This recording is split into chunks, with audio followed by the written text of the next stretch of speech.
It's Talk Point again on Lagos Television. My name is Omololu, so nice having you join us.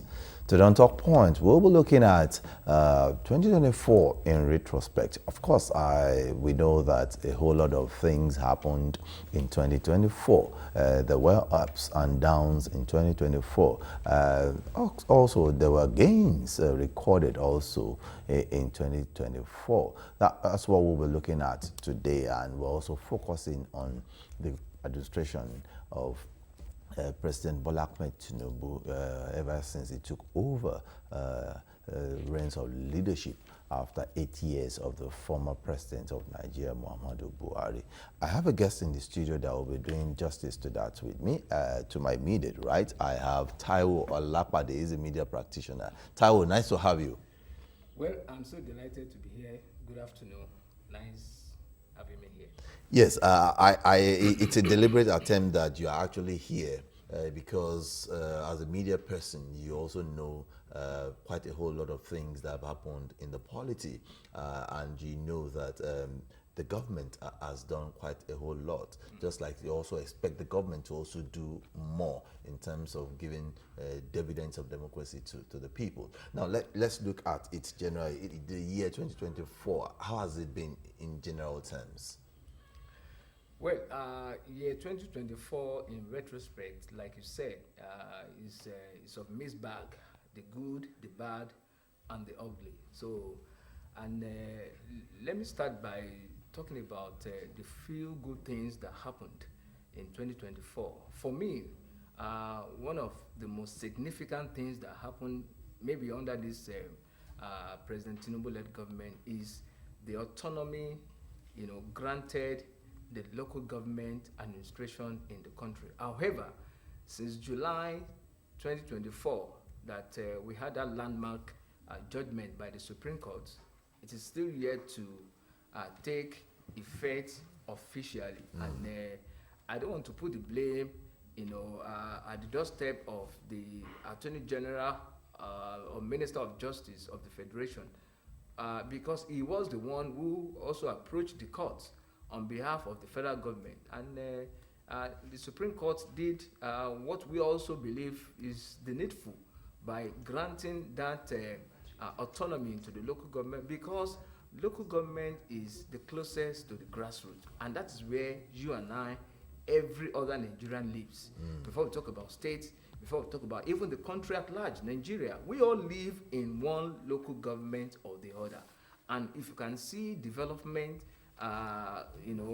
springing up by the local government, definitely it will trickle down to the state and by extension to Nigeria as a country. Another significant thing that I also like to talk about in 2024, the year that is winding down, is the net fund. The net fund project for students in Nigerian tertiary institutions. We have never seen anything of such. And I also want to encourage, because from the record that we have, statistics, it shows that students from the northern part of the country have really benefited more from this net fund than any other part of the country. And one we continue to, or begin to wonder that how come we have a bit of lopsidedness in the application for this net fund, and it's based on first come first serve. If you did not apply for it, manners will not just come down from heaven. You have to apply before you can be granted or before you can be given. So I encourage every other region to also ensure that, particularly those who have kids or children, as the case may be, in Nigerian tertiary institutions, to ensure that they take full advantage. Aside paying their school fee, they also get a stipend on a monthly basis. So could it mean as a result of what we call inability of the government, of the people rather, to take advantage of the situation of things? Could it be as a result of that? Because that's another factor. Because some will say, it's maybe the government wasn't too serious about it. Exactly, and that is exactly the point. Over the years, we have this trust deficit with our government, and it doesn't start with the administration of President Bola Ahmed Tinubu. Since even before we return to the current democratic rule, Nigerians hardly believe, any information coming from our government, either at the federal, state, and even at the local government level. So government really needs to work on the trust. We have to trust our government.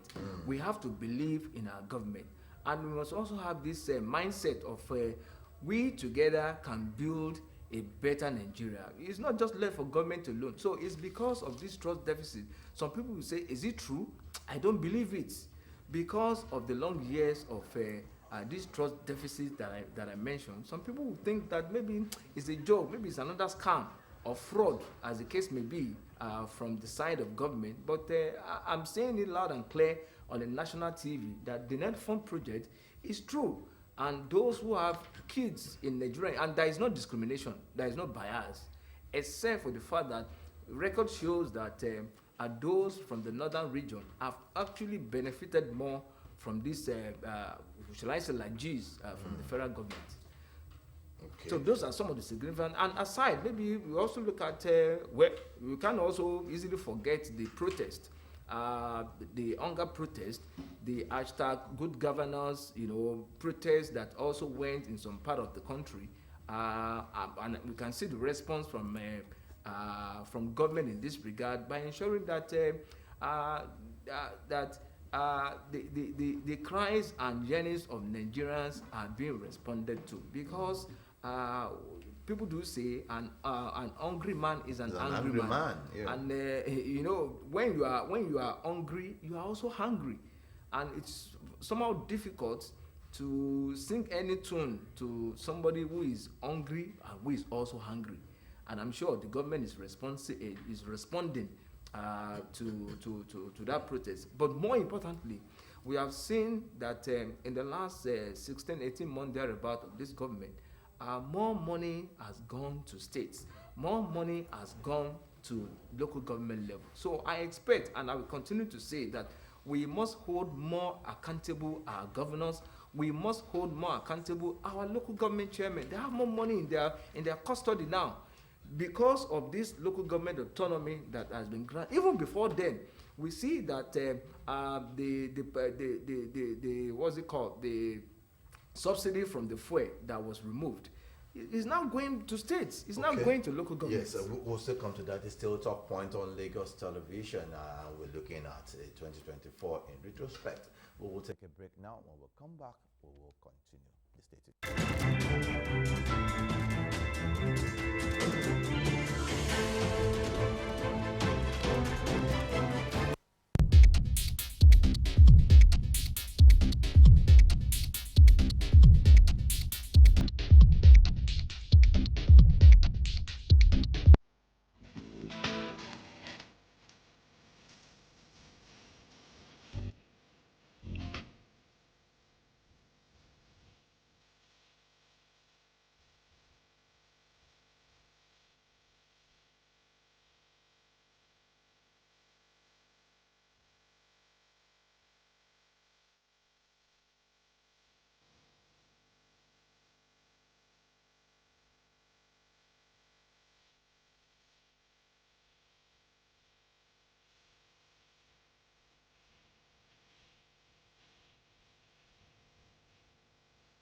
It's still Talk Point on Lagos Television, and we're looking at the year 2024 in retrospect. Before we took the break, we were talking about some issues that happened in Nigeria. We've been looking at the autonomy of the local government. We've been looking at NEL Fund, which was introduced to further ensure that education is given to the less privilege in the society, and we're also looking at, we looked at also the protest that was held, because it was also one thing that we cannot sweep under the carpet. I have another guest that has joined us in the studio. I have, is also a media practitioner. I have Dan Anas there. Dan, nice to have you. Thank you, Bololu. I guess you were stuck in traffic because we expected you earlier.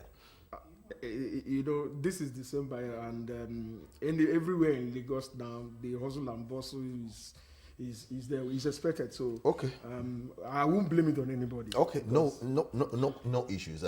Well, it's good that you are actually here. Let's look from your own perspective. How would you assess 2024 in retrospect, looking at let's look at the health sector and the electoral process. Let's look at those ones. Okay, 2024, I would say it's been a potpourri of events, from the election to the current year. I would say that it's been 1 year full of events. Now, we came into the year from December last year into this 2024. It was hectic with the fuel scarcity and all of that. We managed pull through from December to January. Then Mr. President announced that subsidy is removed, if you remember. So, and looking at it, Nigerians jubilated when he made that statement, that bold statement, that subsidy is removed. But what greeted it was the scarcity of fuel. And I'm, for one person, I've said it on this this platform, that I'm one person that I believe in President Asiwaju Bola Ahmed Tinubu's policies, even though I've been somehow attacked. Why are you supporting him? You're a bastard. I said, well, look, what will be good is going to cost us some things. So we shouldn't rush, because Nigerians are full of rushing. We want immediate solution, but we don't want to pay the price. So now, if you look at it from the economy, yes, the economy is biting, everybody's feeling it. But in the last few weeks or days, we may not see it per se, except those who understand the dynamics of the economy, who are economists in this research, they will tell you that there is growth. And the indices are there for you to measure. But the average Nigerian on the street, they just want the pump price of fuel to come down. They want food to be available. They want bag of rice to be sold at 12,000 naira or at most 20,000 naira. But today, a bag of rice is sold at, at close to 100 or even more than 100,000 naira. So they are not feeling it. They are not feeling the game. So that is why they are saying that this government is bad, is not doing anything, there is no focus. But I still believe that there is still focus. And I've told people that if we can give time from now to the May of 2025, which is June, we are going to see things. Now, one of the things that has happened to us, there was a time we were buying fuel at 1,002, 1,003, and in some places. But today, the price of fuel has come down to 935 naira. Courtesy, thank God for the policy, the federal government policy, and also Aliko Dangote refinery coming on stream. So, and I keep telling people that with time, let us give time, it's going to come down to that amount we're expecting it to be. Maybe 500 or 600. There was a time diesel was selling for almost 1,005 or thereabout. But today, diesel is at 1,000 something. So you could see that changes are gradually coming, but it is not going to be immediate. So Nigerians should exercise patience. I entered when my Egbon was saying that the local government should be held accountable. Yes. One of the things that President Bola Ahmed Tinubu has done was to agree, to the effect of local government autonomy. And that's to tell you that he's a Democrat. You understand? He believes in the grassroots. Before now, it's always said, but it's not implemented. But now, local governments can go to the FAC account and draw their money. So we should begin to ask questions where these monies are going into. So Nigerians are not asking the right question. Okay. That's the problem. Okay, let me ask Taiwo this question, this one. Yeah, since Dan has mentioned it, I also need to also put it to you too. And that has to do with the local government autonomy, which you said earlier. You mentioned that, yes, we know that landmark judgment in July, yes, is what we're giving back to what we'll be seeing very soon. But allocations will be coming next month. That's January. We'll start receiving the allocations in January. Now, what are the things that you think they can do? Because these are some of the things they'll be getting their money directly, and there is what we call undercurrent between some governors and also some lawmakers, you understand, across the federation on some of these issues. Well, it's better to be late than never, and also it is also never too late, and better to be late than never. Just like I said earlier, the Supreme Court gave this ruling, landmark judgment, in July, and I recall vividly that the Minister for Justice and Attorney General S.M. Lateef Fagbemi categorically said that that judgment would take immediate effect. You can fact check it. You can do a check on it. He said it will take immediate effect because, like I said, if we want development, a spiral development across board, it must start from the local government level. That's where we all reside. Nobody reside in where we have the FCT, the Federal Capital Territory. People live. They also have local governments there. They also have local government administration there. They do. So we Nigerians, not just most, all of us, we reside in local government before we talk about state, before also talk about the federal government, which is Nigeria. So if you can have development at the grassroots, which the current president believes so much, we saw it when he was governor in 2003, when he created the LCDAs. Every other state governors also follow suit. But some chickened out. Some chickened out. Some chickened out. But we have seen the dividends of that, sticking to it. Of that LCDAs in Lagos, and we also expect that we can even get more. But as we speak now, I doubt if there is any LCDAs in the state that we have not seen development, and the essence is to also ensure that we have governors closer to the people. If I'm curious about what is going on in my local government, I can easily go to Kokaguda or go to Sulere, but I can't easily go to Alausa, talk less of going to Abuja. And that is the essence of democratizing, the local government administration in the country. And I want to believe that come January 2025, by the time this money also goes directly to the coffers of the local government, we need to hold them more accountable. They need to account for the money they are collecting, and that doesn't mean that they can't still work with their governors, because two better heads, they say, is better than one. So they must still work together with the governors of their governors and ensure that we have the fast-track development at the grassroots level. But we must hold them accountable by the time they start collecting this the federal allocation on a monthly basis. Yes, Dan, we're still sticking to this. Let's look at the local government administration, since we are still on it, and let's look at the local government elections that will be coming up in Lagos next year. By July next year, they're supposed to have come to it. But when you look at it generally, are we not going to have a whole lot of things put together, looking at what has happened in 2024? Omorolu, I have said this, and I believe this is Lagos State government-owned TV station. But we must say the truth, no matter who's or is God. I have said this, as far as I'm concerned in Lagos, where you run an election and the ruling party wins, it does not tell you that there's a democratic system. But what happens? I'm coming. Let me explain to you. What happens in other states too? They also that is why I say, because you talk about Lagos.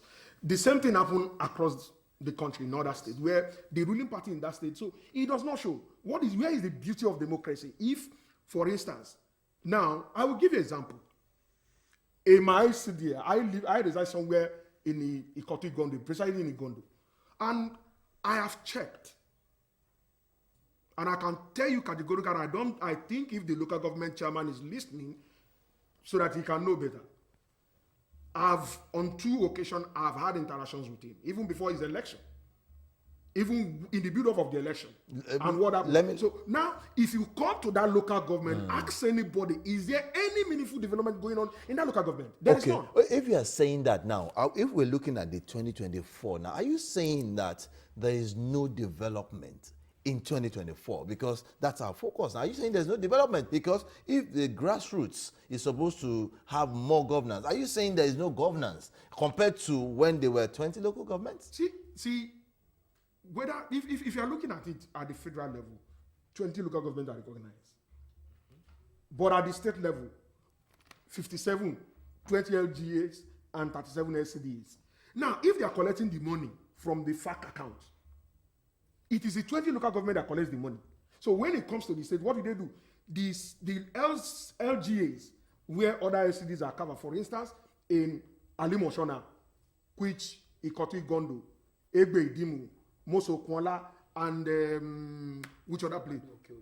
I think there are about 4 local governments that were covered, Ipadayobo, that were covered of that local government. Now, what comes to Alimosho? Now, if you look at it, how do they? But this local government has also, that's why I said that President Bola Ahmed Tinubu have done something good, that the state now run on its own. They can generate their own revenue. Okay, let me. I'm coming. Hold on. I have to hold you there because there are so many things we need to treat, and almost time is against us. So that I won't dissipate energy on that particular one. Let's quickly look at the polls that happened in 2024. Edo election, Ondo election. Let me call the Taiwo to that. What's your take on how INEC has performed and what you expect?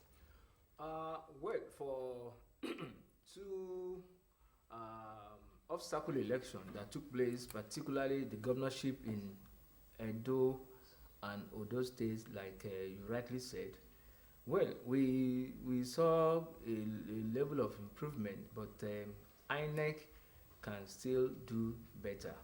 Precisely for Edo, because I monitored both elections, we still saw late arrival of materials at some of the polling units. We still, of course, not across board. We saw what's it called? That identity. Beavers. The beavers malfunctioning in some of the local government. These are things because it is off-cycle election.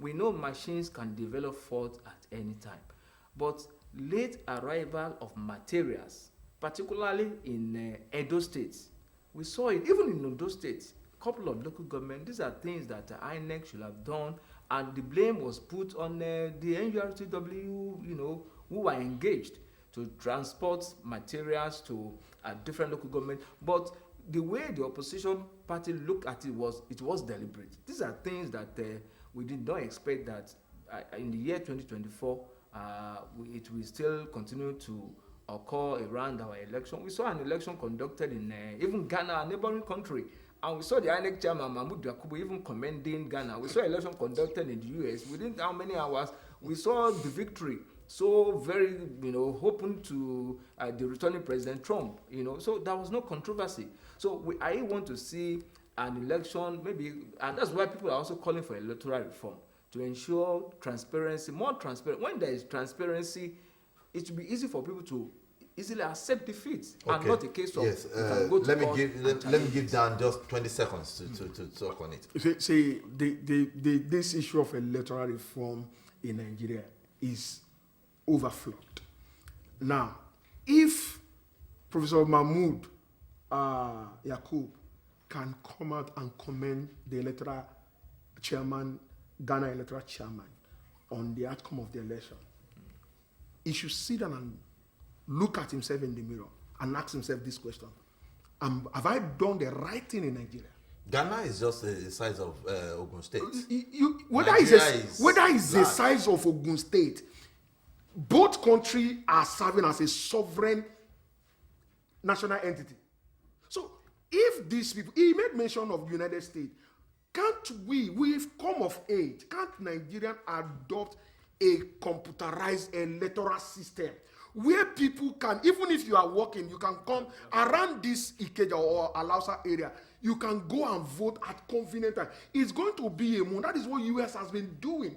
And you see, at the final end of the election, people are already monitoring. They know where is is tilting towards. Okay. But Nigeria, we keep formulating policies. Whether it is reform now, we still have that problem. Okay, but I also want to put it to you that you know that even in those climbs, there was still some form of rigging that took place. It wasn't a perfect election, but it can be better done in Nigeria too, so that there will be confidence. Like Taiwo said, there is no perfect entity. Okay, there's no. Let's just hang it there. There is no perfect electoral process, but it can get to 80, 90, 99%. Yes, on that note, I want to thank you, gentlemen, for being part of Talk Point. Of course, we'll still continue with the retrospect some other time. That will be probably next year. I want to thank you for being part of Talk Point. Thank you so much for having me. Yes. Thank you for having me once again. On that note, we have come to the end of Talk Point. 767 and 112 still remains the lines to always call in times of emergency, stay out of trouble. As we get into another session, another year, ensure you do what is right so that Nigeria can get better. I am Olapade, signing out. The views expressed on this program do not represent that of the producer, management of Lagos Television, or the Lagos State Government. They remain the perspectives of those expressing them. Thank you for staying with Lagos Television.